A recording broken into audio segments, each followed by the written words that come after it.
Cite it right. What, how, and why? For scholars, just like your professors here at Turo, publishing books and articles is essential to their careers, but they don't work in a void.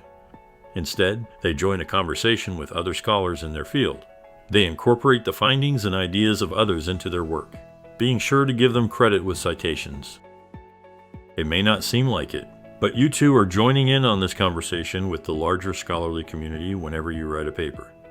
So, to be a responsible member of the community, give credit where it is due.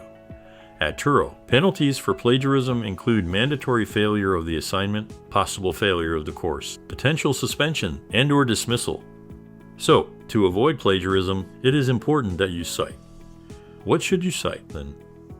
When writing, ask yourself, is this a direct quote, a paraphrase of another's words, another's image chart or other visual, another's idea or theory, music, sounds, videos, or other media that somebody else created, a fact or statistic that's not common knowledge?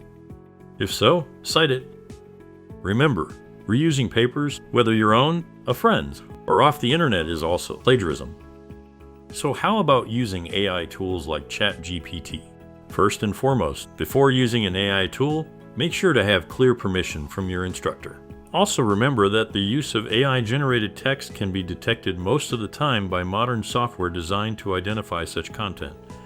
As a result, it is possible that using AI-generated text without proper citation could lead to a breach of academic integrity. Therefore, it is crucial to acknowledge any content generated by an AI tool, including ideas, words, images, and other forms of content. How should you cite? If you include a word-for-word quote or a unique phrase from one of your sources, use quotation marks around the borrowed material. Pay attention to formatting rules, like blocking quotes of a certain length. Use ellipses to indicate deletion and use brackets to indicate changes or additions. For both quotes and paraphrases, include an in-text citation directly after the borrowed material, and include a full citation in your bibliography at the end of the paper. If you're paraphrasing or summarizing a source in your own words, make sure that both structure and vocabulary are marked differently, and ensure that your version preserves the original intent. Here are a few tips for you. While you're researching, indicate what resource you're making notes from, including all the information you'll need to create the citation. Note the number of the page where you found the information or in-text citation, and clearly mark the sections you've copied word for word with quotation marks.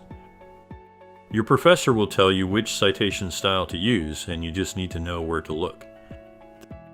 There are lots of great resources for finding the rules of different citation styles. You can use RefWorks, which is free to Turo students, or Online Writing Lab at Purdue University, to help you check on your research and build your bibliography. So why should you cite sources?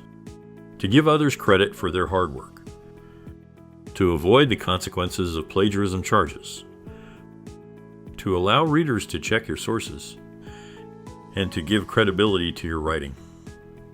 If you ever have any questions about how to cite something properly, feel free to ask a librarian. Call, chat, email, or just come in.